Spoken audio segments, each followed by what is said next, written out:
السلام عليكم ورحمة الله وبركاته. الحمد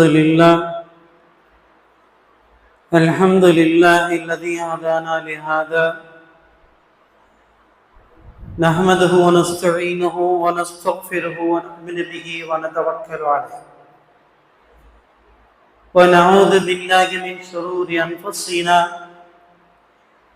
ومن سيئات أعمالنا. من يهد الله فلا مضل له ومن يضلل فلا هادي له. أشهد أن لا إله إلا الله وحده لا شريك له وأشهد أن سيدنا ونبينا مولانا محمدا عبده ورسوله. أما بعد، قال الله تبارك وتعالى في محكم تنزيل وفي الفرقان المجيد بعد أعوذ بالله من الشيطان الرجيم بفضله بسم الله الرحمن الرحيم. وقل جاء الحق وزهق الباطل إن الباطل كان زهوقا. صدق الله العلي العظيم وصدق رسول النبي الكريم ونحن على ذلك من الشاكرين والشاهدين والحمد لله رب العالمين. رب اشرح لي صدري ويسر لي أمري واحلل عقدة من لساني ويفقه قولي. ربي زدني علما وارزقني فهما.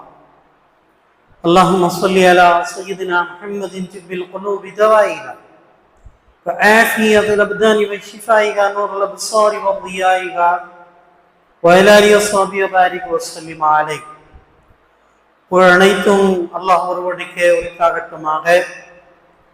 அவருடைய சலாத்தும் சலாமும் கருணையின் ஈடேற்றமும் நமது நாயகம் நற்குணத்தின் தாயகம் நபிகளங்கள் பெருமானார் ரசூலே அக்ரம் தாஜிதாரே மதீனா சர்வரே காயினார் ஸல்லல்லாஹு அலைஹி வஸல்லம் அவர்கள் மீதும் அவர்களுடைய தோழர்கள் சஹாபாக்கள் தாபீன்கள் தபா தாபீன்கள் ஷுஹதாக்கள் அவுலியாக்கள் குறிப்பாக முமின்களான முஸ்லிம்களான நம் அனைவர் மீதும் இன்றும் என்றும் உண்டாகட்டுமாக. அல்லாஹ் ஜல்ல ஷானஹு தஆலாவுடைய மாபெரும் கிருபையினால் ஒரு புதிய இஸ்லாமிய புத்தாண்டு பிறந்து கடந்த வெள்ளிக்கிழமைக்கு அடுத்து இரண்டாவது ஜும்ஆவிலே நாம் எல்லாம் ஒன்று கூடியிருக்கிறோம்.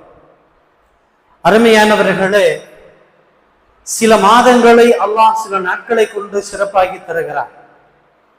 துல்ஹஜ் மாதத்தின் முதல் 10 நாட்கள், ரமலானினுடைய 3வது 10 நாட்கள், அதே போன்று முஹர்ரம் மாதத்தினுடைய முதல் 10 நாட்களில், அதிலும் குறிப்பாக பிறை 9 மற்றும் 10 ஆகிய தினங்களை மிகவும் சங்கை வாய்ந்த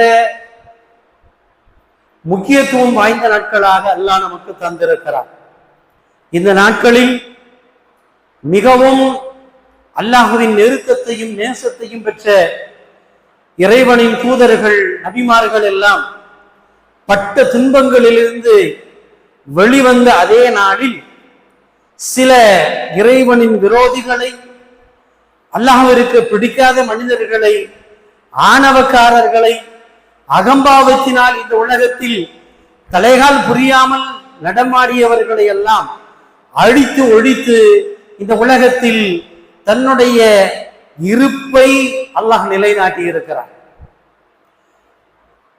நாம் பார்க்கிறோம், இந்த உலகத்தில் செல்வாக்கினால், செல்வத்தினால், பணத்தினால், பதவியினால், இன்ன பிற விஷயங்களால் யார் இவைகள் கொடுக்கப்பட்டிருக்கிறார்களோ அவர்களில் சிலர் எத்தனை செல்வம் கொடுக்கப்பட்டாலும் பெருமை கொள்ளாமல், அகந்தை இல்லாமல் சராசரியாக வாழ்ந்து முடித்து விட்டு செல்கிறார்கள். இன்னும் சொல்ல போனால், இறைவன் கொடுத்த செல்வத்திலிருந்து இறைவனுடைய அடியார்களுக்கு, ஏழைகளுக்கு, வறியவர்களுக்கு வாரி வழங்குவார்கள். என் பெருமானார் ஸல்லல்லாஹு அலைஹி வஸல்லம் சொல்லுவார்கள், 2 மனிதர்கள் மீது பொறாமை கொள்ளலாம். லா ஹஸத இல்லா மன் இஸ்னைன், 2 பேர் மீது தவிர பொறாமை கொள்வது கூடாது. 2 பேர் மேல பொறாமை கொள்வது கூடும். யார் மேலன்னு சொன்னா, முதலாவது ஆள் அல்லாஹ் அவருக்கு மார்க்கத்தின் சட்ட விளக்கங்களை தந்து அவர் இரவு பகல் பாராமல் மக்களுக்கு மார்க்க விஷயங்களை சொல்லிக் கொண்டிருக்கிறாரே, அவரை பார்த்து பொறாமைப்படலாம். எனக்கும் அல்லாஹ் இது போன்று மார்க்க விஷயங்களை தந்தால் இவரை போன்று நானும் மார்க்கத்தை மக்களுக்கு சொல்வேன். இரண்டாவது, ஒரு செல்வந்தர், அவருக்கு அல்லாஹ் தஆலா உலகத்தின் செல்வங்களை எல்லாம் வாரி வழங்கி கொடுத்து அவர் தன்னுடைய செல்வத்திலிருந்து ஏழைகளுக்கும் வறியவர்களுக்கும் யாருக்கு தேவைப்படுகிறதோ அவர்களுக்கெல்லாம் வாரி வாரி வழங்கி இவரை பார்த்து பொறாமை கொள்ளலாம். இவரை போன்று எனக்கு பொருள் கொடுக்கப்பட்டால் நானும் இன்னாரை போன்று தான தர்மம் செய்வேன் என்று பொறாமை கொள்ளலாம். ஆனால் உலகத்தில் பெரும்பாலானவர்கள் செல்வமும் பதவியும் மற்ற விஷயங்கள் செல்வாக்கும் கொடுக்கப்பட்டவர்களுக்கு இயற்கையாகவே சற்று பெருமை வந்து விடுகிறது. அல்லாஹ் குர்ஆன்ல சொல்லுவான், வல்லாஹு லா யுஹிப்புல் முத்தகப்பிரீன், பெருமை அடிப்பவர்களை, ஆணவக்காரர்களை, அகந்தையாளர்களை அல்லாஹ் நேசிப்பதில்லை என்று சொல்வான். அதற்கு இந்த உலகத்தில் நிறைய உதாரணங்கள் இருக்கிறது. முதலாக உலகத்தில் அல்லாஹ்வின் எதிரியாகவும் கொடுங்கோல் ஆட்சியாளராகவும் இருந்த நம்ரூத், அவனுடைய பெயர் நம்ரூத். கிட்டத்தட்ட இன்னைக்கு 5000 வருஷத்துக்கு முன்னாடி ஹஜ்ரத் இப்ராஹிம் அலைஹிஸ்ஸலாம் அவர்களுடைய காலத்திலே வாழ்ந்தவன் நம்ரூத். பிறக்க போற ஆண் குழந்தைகளை எல்லாம் கொலை செய்வான். ஏனென்றால் அவனுக்கு கனவிலே சொல்லப்பட்டது, இன்னும் சில காலத்திலே பிறக்கின்ற குழந்தை உன்னுடைய அரசாங்கத்தை எதிர்த்து புரட்சி செய்யும் என்பதால். இவன் தான் அரசன் ஆயிடுச்சே, அந்த குழந்தை பிறந்தாத்தானே என்னை எதிர்க்கிறதுக்குன்னு சொல்லி அந்த குறிப்பிட்ட மாதத்தில் பிறந்த அத்தனை குழந்தைகளையும் கொன்றொழித்தார். ஆண் குழந்தைகளை எல்லாம் கொன்று குவித்தார். இவன் ஒரு காலத்தில் ஹஜ்ரத் இப்ராஹிம் அலைஹிஸ்ஸலாத்து வஸ்ஸலாம் அவர்கள் நபியாக அனுப்பப்பட்ட உடனே அந்த இப்ராஹிமையும் அவரை சார்ந்தவர்களையும் ஏளனம் பேசினார். ஒரு தடவை ஹஜ்ரத் இப்ராஹிம் அலைஹிஸ்ஸலாம் அவர்கள் நம்ரூதினிடத்திலே சென்று பேசினார்கள். அதாவது, அலம் தர இலல்லதி ஹாஜ்ஜ இப்ராஹிம ஃபீ ரப்பிஹி அன் ஆதாஹு அல்லாஹ் இது கால இப்ராஹிம் ரப்பி அல்லதி யுஹ்யி வ யுமீத் கால அன உஹ்யி வ உமீத். இப்ராஹிம் அலைஹிஸ்ஸலாம் போய் அந்த நம்ரூதிட்ட பேசினாங்க, நம்ரூதே, நீ சொல்ற மாதிரி இந்த உலகத்திற்கு நீ எஜமானன் அல்ல, உன்னையும் என்னையும் படைத்து பரிபாலித்து உணவளித்து வாழ வைத்து நமக்கு மரணத்தையும் கொடுக்க காத்திருக்கக்கூடிய இறைவன் ஒருவன் இருக்கிறான் என்று சொல்லுகின்ற பொழுது, உன்னுடைய இறைவன் என்ன செய்வான்னு கேட்டான். உன்னுடைய இறைவன் என்ன செய்வான் அப்படின்னு சொல்லி நம்ரூது கேட்கிறான். இப்ராஹிம் அலைஹிஸ்ஸலாம் சொன்னாங்க, யுஹ்யி வ யுமீத், என்னுடைய இறைவன் மனிதர்களை வாழ வைப்பான், சாகடிப்பான். இந்த இரண்டு ஆற்றலும் அல்லாஹ்வினிடத்துல இருக்கிறது, இறைவனிடத்துல இருக்கிறது அப்படின்னு சொன்ன உடனே நம்ரூத் என்ன செய்யறான், அவனுக்கே உண்டான அந்த அரசர்களுக்கே உண்டான ஏளன் சிரிப்பு சிரிச்சு, என்னது உயிர் கொடுப்பா மௌத்தாக்குவானா, இதோ நான் செஞ்சு காட்டுறேன் அப்படின்னு சொல்லி அவனுடைய அரண்மனையின் சிறைச்சாலையில் இருந்து 2 பேரை கூட்டிட்டு வரான். 2 பேரை கூட்டி கொண்டு வந்து சொல்கிறான், மக்களே, உங்களுக்கு முன்னாடி நான் கேட்கிறேன், இந்த 2 பேரும் இப்பொழுது உயிரோடு இருக்கிறார்களா அப்படின்னு சொல்லி கேட்டான். அவனுக்கு ஜால்ரா போடுறவன் தானே அரண்மனையில இருப்பான், மன்னர் அல்லவா. எனவே அந்த மன்னருக்கு சொல்ற மாதிரி, ஆமாம் மன்னர் அவர்களே, இந்த 2 பேரும் உயிரோடு தான் இருக்கிறாங்க. அப்ப சொன்னா, இந்த 2 பேரில் முதலாவது ஆளுக்கு நான் என்ன செய்யறேன், விடுதலை கொடுக்கிறேன், நீ அரண்மனையிலிருந்து ஜெயில இருந்து விடுதலை வெளியில போகலான்னு சொன்னான்.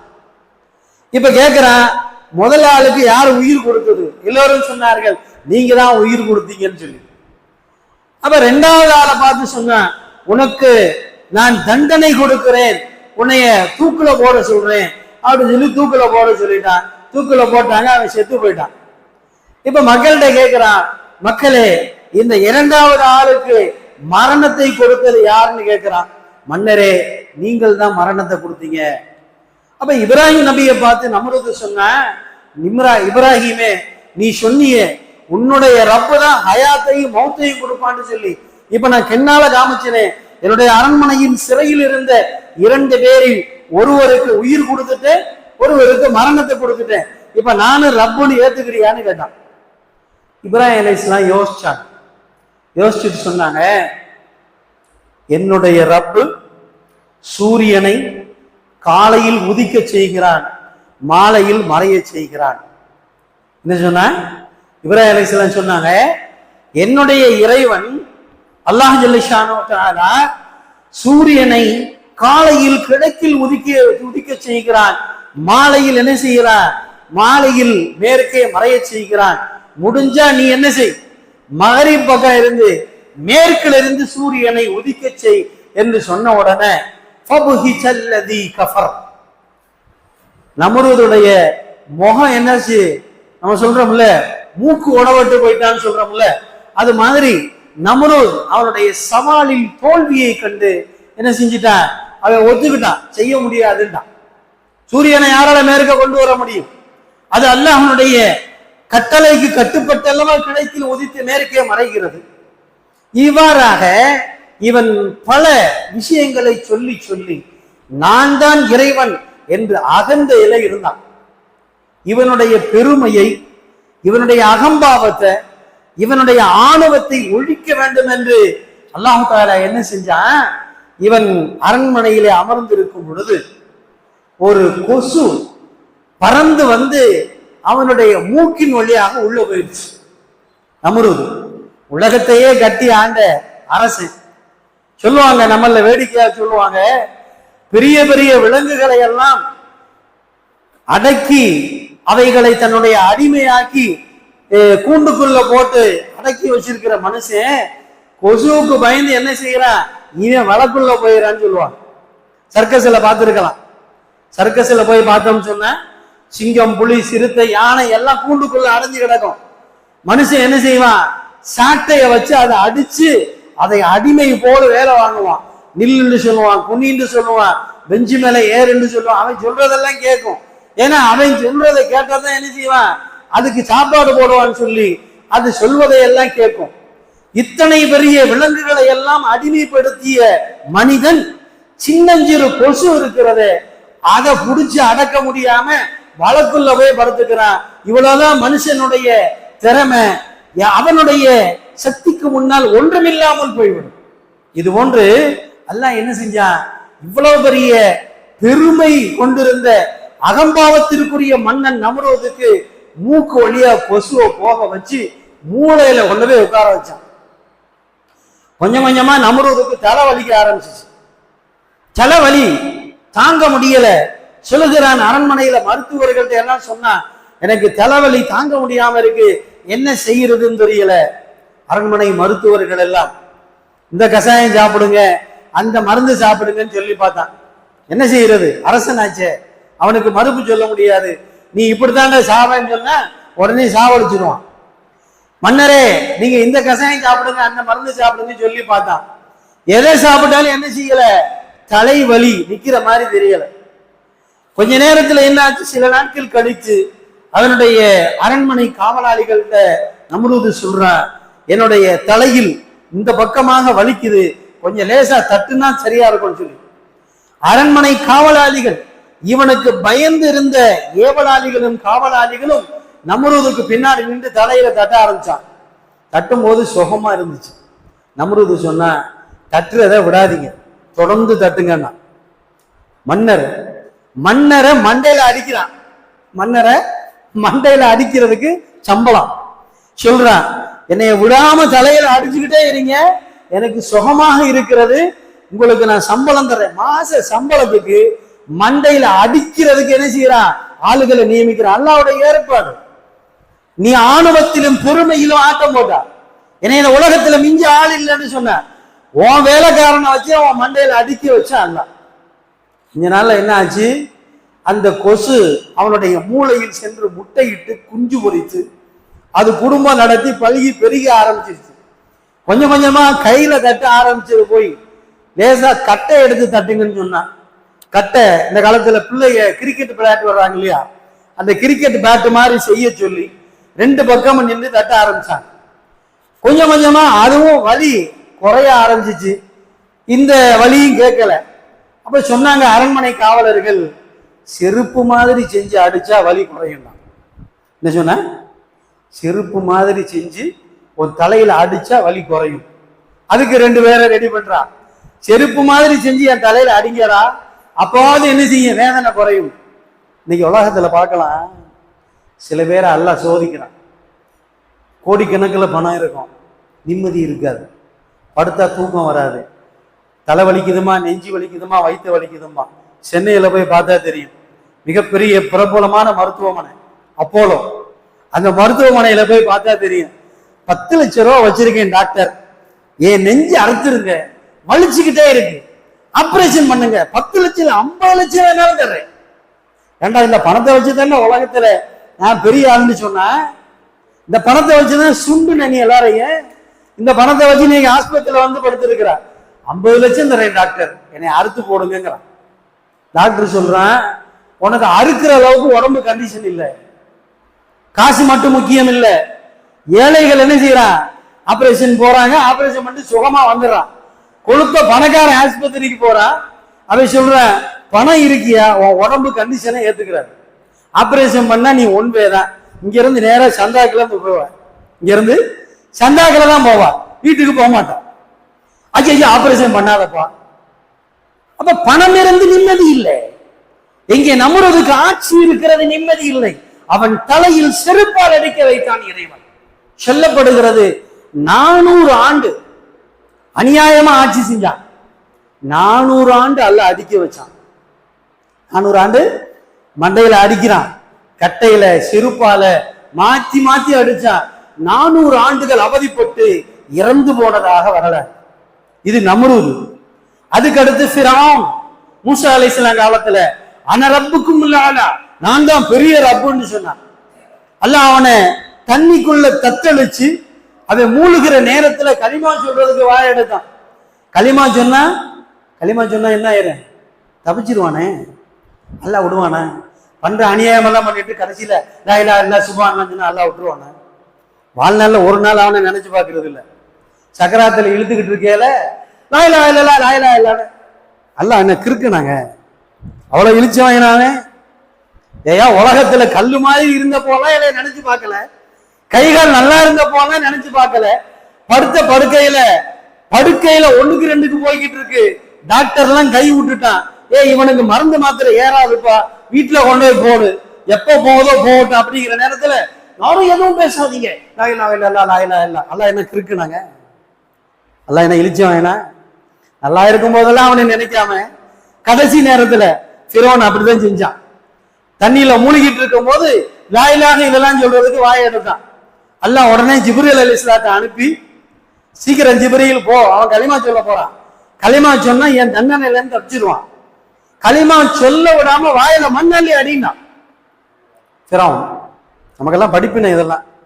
இன்னும் மவுத்து வரலங்க, இன்னும் கொஞ்ச காலம் இருக்கு மவுத்து வர்றதுக்கு, இன்னும் மவுத்துக்கு 5 வருஷம் இருக்கு, 10 வருஷம் இருக்கு நினைச்சுக்கிட்டு இருக்கோம். இன்னைக்கு சாயந்தரம் உத்தரவாதம் இல்லை, இன்னைக்கு சாயந்தரம் உத்தரவாதம் இல்லை. சொல்வார்கள், சட்டை போடுகின்ற பொழுது நான் ஹயாத்தாக இருக்கிறேன், கலட்டும் போது நான் மையத்து. அப்ப கலட்ட முடியாது, மொத்த போயிட்டா நான் பட்டனை கலட்ட முடியாது, என்ன செய்வான், கிழிச்சிருவான், அப்படித்தானே? அப்ப அவ்வளவு பெரிய ஃபிரௌனுக்கு களிமா சொல்ல முடியாம வாயில அல்லாஹ் மண்ணள்ளி போட்டான். 3வது ரசூலுல்லாஹ்வுடைய காலத்துல, நபி ஸல்லல்லாஹு அலைஹி வஸல்லம் காலத்துல சூரத்து அர்-ரஹ்மான் சூரா இறங்குச்சு. அர்-ரஹ்மான் சொன்னா நமக்கெல்லாம் தெரியும், ஃபபிஐ ஆலாஇ ரப்பிக்குமா துகஸிபான் அப்படின்னு வர்ற சூரா. இந்த சூரா ரசூல் ஸல்லல்லாஹு அலைஹி வஸல்லம் அவங்க ரொம்ப விரும்பின சூரா.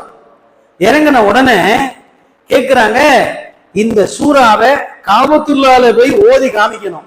யார் இங்க இருக்கிறத ஓதி காமிக்கிறான உடனே இப்னு மஸ்ஊத் எந்திரிச்சார், யார் ரசூலுல்லாஹ், நான் போய் ஓதி காமிக்கிறேன். இருக்கிற சஹாபாக்கள்ல ரொம்ப உருவத்துல ரொம்ப சின்ன உருவம் இப்னு மஸ்ஊத், சின்ன பிள்ளை மாதிரி இருப்பா. அந்த இப்னு மஸ்ஊத் எந்திரிச்ச உடனே ரசூலுல்லாஹ் அப்படி பார்த்துட்டு, நீ உட்காரப்பா, வேற யாரு போறான்னு கேட்டாங்க. வேற யாரு போறா, காபத்துல்லாஹ்ல போய் இந்த சூறா ஓதி காட்டணும், யாரு போறா? பார்த்தாக்க யாரும் எந்திரிக்கல, இந்த பிள்ளைதான் எந்திரிச்சு நிக்குது திரும்ப. இப்னு மஸ்ஊத் சின்ன பிள்ளை, ரசூல்லா பார்த்துட்டு உட்காரப்பா, நீ ரொம்ப சின்ன பிள்ளையா இருக்கிற, அங்கெல்லாம் முரட்டு பயலா இருப்பா காபத்துல்லாவில், உன்னைய பார்த்தா அடிச்சு விடுவாங்க, கொஞ்சம் உடம்பு பெரிய உடம்பு இருந்தா அலங்க பரவாயில்ல அப்படின்னு சொல்லிட்டு மூணாவதா கேட்கிறாங்க. காபத்துல்லால போய் அர்-ரஹ்மான யார் ஓதி காட்டுறாங்க? இப்னு மஸ்ஊத் தான் எந்திரிக்கிறா, வேற வழி இல்லை. சரி போய் என்ன செய்யணும், காபா மேல ஏறி சத்தமா இந்த சூறா ஓதணும்.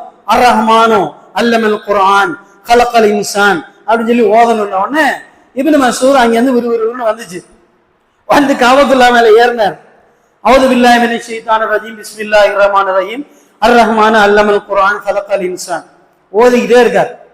எந்திரிச்சு வந்தான். யாரு? அபூஜஹல். அபூஜஹல் தானே ரசூலுல்லாஹ்வுடைய எதிரி. என்னங்க தெரியுமா தெரியாதா? தெரியுமா தெரியாதா? அபூஜஹல் ரசூலுல்லாஹ்க்கு சச்சா முறைதான். அவ அத்தாவோட பிறந்தவன் தான். ஆனா இஸ்லாத்தை ஏத்துக்கிறல. ரசூலுல்லாஹ்வை எதிர்ப்பான், திட்டுவான். ரசூலுல்லாஹ் தொழுதுகிட்டு இருந்தாங்கன்னா அவங்களுடைய அந்த பெரடியில் என்ன செய்வான், ஒட்டகத்துடைய உதப்பி அந்த சாணியெல்லாம் உணர்ந்து போடுவான். அப்படிப்பட்ட கொடுமைக்காரன். இங்க இப்னு மஸ்ஊத் வந்து ஓதன உடனே வேகமா வந்து பலான்னு விட்டான் ஒரு அறை. இப்னு மஸ்ஊத் சின்ன பிள்ளை என்ன செய்யாது, காது வந்துருச்சு, காது கிழிஞ்சு ரத்தம் வந்துருச்சு, அழுகுறாங்க. அழுதுகிட்டே வந்தாங்க ரசூலுல்லாஹ்ட்ட. யாரு? வேற அவங்களுக்கு இருக்கிற ஒரே இடம் யாருதான்? ரசூலுல்லாஹ் தான். யார்? ரசூலுல்லாஹ்னு அழுதுகிட்டு வர்றாங்க. இப்னு மஸ்ஊதுக்கு பின்னாடி ஜிப்ரீல் அலைஹிஸ்ஸலாம் வர்றாங்க. யாரு? மலக்கு. ஜிப்ரீல் மலக்கு இருக்கிறாரு, அவரும் பின்னாடியே வர்றார். இப்னு மஸ்ஊத் அழுகுறாங்க, ஜிப்ரீல் சிரிக்கிறார். ரசூலுல்லாஹ் கேட்கிறாங்க, என்ன ஜிப்ரீல், அல்லாஹ்வுடைய வேதத்தை கொண்டு போய் ஓதுன இப்னு மஸ்ஊத் அடி வாங்கிட்டு அழுதுகிட்டு வர்றாரு, ஆனா நீங்க சிரிக்கிறீங்களே? இப்ப ஜிப்ரீல் அலைஹிஸ்ஸலாம் சொன்னாங்க, நான் சிரிக்கிறதுக்கு உண்டான காரணம் உங்களுக்கு சீக்கிரமே தெரியும் சொல்லிட்டு அவங்க போயிட்டா. ஜிப்ரீல் போயிட்டாரு. கொஞ்ச நாள்ல பத்ரு போர் வந்துச்சு. ரசூலுல்லாஹ் அதான் ரமலான் மாசம் 17வது நாள், ரமலான் மாசம் 17ல பத்ரு போர் வருது. அந்த பத்ரு போர் வந்தது. பத்ரு போர்ல 2 சின்ன பிள்ளைங்க அபூஜஹல அந்த ஒட்டகத்துல இருந்து வெட்டி சாச்சிட்டான், கீழே விழுந்துட்டான். ஆனா உயிர் போகல. போர் முடிஞ்ச உடனே இப்னு மஸ்ஊதை கூப்பிட்டு ரசூலுல்லாஹ் சொன்னாங்க, இங்க வாப்பா, நிறைய பேரு அடிபட்டு கிடக்குறான், இதுல யாரு சாகாம இருக்கிறா, யாரு செத்து இருக்கிறா, போய் பார்த்துட்டு வான்னு சொன்னாங்க. இவர் தான் போறார். யாரு? அற வாங்கினார்ல அந்த இப்னு மஸ்ஊத் போறார். போனா அபூஜஹல் ஒரு இடத்துல வெட்டுப்பட்டு கிடக்குறான், உயிர் போகல. இதைத்தான் நான் எதிர்பார்த்தேன். சின்ன பிள்ளைக்கு அது மனசுல இருக்கும், சின்னதா இருந்தாலும் மனசுல வச்சிருப்பாங்க இல்லையா? கொஞ்ச நாளைக்கு முன்னாடி வந்தா அடிச்சு காதை கிழிச்சான், இங்க சாவ கிடக்குறான், ஆனா சாவல, உயிரோடு இருக்கிறான். ஏறி நெஞ்சு மேல உட்கார்ந்தாங்க. இப்னு மஸ்ஊத் அபூஜஹலுடைய நெஞ்சு மேல உட்கார்ந்து கழுத்தை அறுக்க போறாங்க, அறுக்க முடியல, சின்ன பிள்ளை. அபூஜஹல் அப்போ பேசுறான், ஆனா ஆடு மேய்க்கிறவனே, உன்னையா விட்டா என்னை அறுக்க சொல்லணும், கேவலமா இருக்கு எனக்கு, நான் எவ்வளவு பெரிய வீரன், என்னை ஒரு பெரிய வீரன் அறுத்தால் எனக்கு பெருமையாக இருக்கும், ஒரு ஆடு மேய்க்கிற சின்ன பயலா என்னை அறுக்கிறேன். உடல அவன் எந்திரிக்க முடியாத அறுபட்டுல கிடக்கான். கரன்னு அறுத்துட்டான். அறுத்து தலையை துண்டாக்கிட்டு தூக்கிட்டு போகலான்னு பாக்குறாங்க, தூக்க முடியல, சின்ன பிள்ளை. அபூஜஹல் மண்டை பெருசு, ஆட்டு தலையா இருக்கிறவங்களுக்கு தெரியும், சின்ன தலையா பெரிய தலையா. பெரிய தலைங்க 300 ரூபா கொடுங்கம்மா, எல்லா மண்டையும் ஒரு மண்டை தான், ஆனா அவர் சொல்லுவாரு மண்டை பெருசு, சரக்கு நிறைய இருக்குமா. அது மாதிரி அபூஜஹல் எவ்வளவு மண்டையா இருந்தானோ அவ்வளவு பெருசு மண்டை. அறுத்தாச்சு, தூக்கிட்டு போக முடியல. சொன்னாங்க, இப்னு மஸ்ஊத் என்ன பண்ணாரு, அங்க இருந்த ஒரு கயிறு எடுத்து காதுல நுழைச்சு வைத்து வாயில வழியே வெளியே எடுத்து கட்டி இழுத்துட்டு போகுது பிள்ளை. ஜிப்ரீல் அலைஹிஸ்ஸலாம் வந்துட்டாங்க ரசூலுல்லாஹ்ட்ட. யார் ரசூலுல்லாஹ், கொஞ்ச நாளைக்கு நான் சொன்னேன்ல, அவன் அரைஞ்சு இந்த பிள்ளை அழுதுகிட்டு வந்துச்சு, நீங்க ஏன் சிரிக்கிறீங்கன்னு கேட்டீங்கல்ல, இதுக்கு தான் நான் சிரிச்சேன். அப்ப வெறும் அடிதான் பட்டுச்சு. இப்ப ஆளே க்ளோஸ். இவன் ஆளே க்ளோஸ். அல்லாஹ் கணக்கு வச்சிருப்பாங்க. இந்த உலகத்தில் அநியாயமான முறையில் பணத்தாலோ செல்வாக்காலோ பதவியாலோ அல்லது பிறப்பாலோ பெருமை பாராட்டுகிறவனை அல்லாஹ் எப்படி அழிப்பான் அப்படிங்கிறதுக்கு இது சான்று. நிறைய சான்றுகள். அபூ லஹப் எந்திரிக்கவே முடியாம, அவனுடைய மையத்தை கூட வீட்டுக்கு கொண்டு வர முடியாம வனாந்தர காட்டிலே அவனுடைய மையத்து கிடந்துச்சு. சரித்திரத்தில் எழுதுறாங்க. அபூ லஹப் ரசூலுல்லாஹ் பார்த்து உங்களுக்கு கேடு வரன்னு சொன்னான். ஒரே வார்த்தை தான், உங்களுக்கு கேடு வரட்டும்னு சொன்னான். இந்த வார்த்தைக்கு ரசூல்லா பதில் சொல்லல. ஆனா அவனுடைய மரணத்தில் அல்லாஹ் காண்பிக்கிறான், அவனுடைய மரணத்தை அவனுடைய சொந்த பந்தங்கள் கூட அவனுடைய ஜனாசாவை பார்க்க முடியல. காட்டுல கடந்து வெறும் கோடாலிகளும் தேனீக்களும் குளவிகளும் கொட்டி கொட்டி அவனுடைய ஜனாசா ஒண்ணுமில்லாம குர்ஆன்ல இருக்கு பதிவு. அப்ப இந்த உலகத்தில் வாடுகிற காலம் கொஞ்ச காலம்தான். இதுல பெருமை, அகந்தை, அகம்பாவம் இதுக்கெல்லாம் எந்த வழியும் கிடையாது. கொஞ்சம் யோசிச்சு பார்த்தா தெரியும். சாப்பிடுகிற உணவு எவ்வளவு மனமான உணவாக இருந்தாலும் தொண்டைக்கு கீழே போயிருச்சுன்னு சொன்ன அது என்னங்க, நரகளா போயிடும். அது வெளியாகும் பொழுது அந்த வெளியாகிற கழிவறை இருக்கிறதே, அந்த கழிவறையை விட்டு எப்ப வெளியில வரட்டும்னு மனுஷன் பாக்குறான். இல்ல இல்ல, நான் பிரியாணி சாப்பிட்டு போயிருக்கேன், கொஞ்ச நேரம் உட்காந்து பார்த்துட்டு வருவானாங்க. பிரியாணி சாப்பிட்டுட்டு கழிவறைக்கு போயிருக்கேன் ஒருத்தர் கக்குசுக்கு, நான் பிரியாணி சாப்பிட்டு போயிருக்கேன் எப்படி இருக்குன்னு திரும்பி பார்ப்பானா? கர்மத்தை இதை போய் பார்ப்பனா வந்துடுவான். துனியா இதுதான், இந்த உலகம் இதுதான். இந்த உலகத்தின் ஆக உச்சத்தில் இருக்கிற ஆடம்பரம் ஒரு வெறும் கழிவு, வெறும் துர்நாற்றம், வெறும் அசிங்கம். இதை சுமந்துக்கிட்டு மனுஷன் என்ன செய்யறான்? நான் பெரிய ஆளுங்கிறான். வயிற்றுல இந்த அசிங்கத்தை சுமந்துக்கிட்டு என்ன செய்யறான்? நான் பெரிய ஆளு, என்னை விட்டா வேலை ஆள் இல்லைன்னு சொல்லி காலரை தூக்கிறான்.